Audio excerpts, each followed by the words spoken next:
মাঠের দুর্দান্ত পারফরম্যান্সের সুবাদে লিওনেল মেসির সঙ্গে গত কয়েক বছর ধরেই তুলনা চলছে স্পেনিশ তরুণ লামিন ইয়ামালের। দুই তারকাকে প্রতিপক্ষ হিসেবে দেখতেও মুখিয়ে ফুটবল ভক্তরা।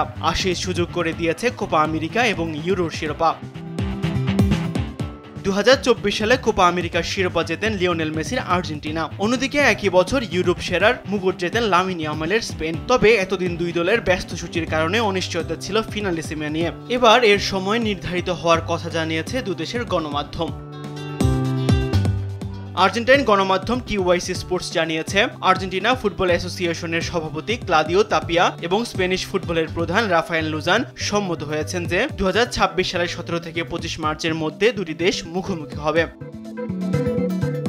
অন্যদিকে স্পেনিশ গণমাধ্যম এএস জানিয়েছে, ফিনালিসিমার দ্বিতীয় সংস্করণে ইউরোপ ও দক্ষিণ আমেরিকার চ্যাম্পিয়নরা 2026 সালের মার্চের শেষ দিকে পরস্পরের মোকাবেলা করবে। এই সূচি চূড়ান্ত হবে বিশ্বকাপ প্লে অফের জন্য নির্ধারিত আন্তর্জাতিক উইন্ডোর মাঝেই।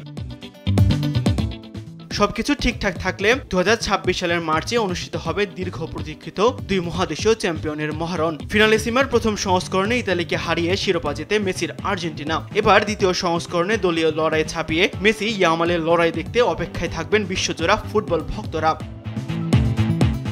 তাসবিহ শরণ, স্পোর্টস ডেস্ক, দেশ টিভি।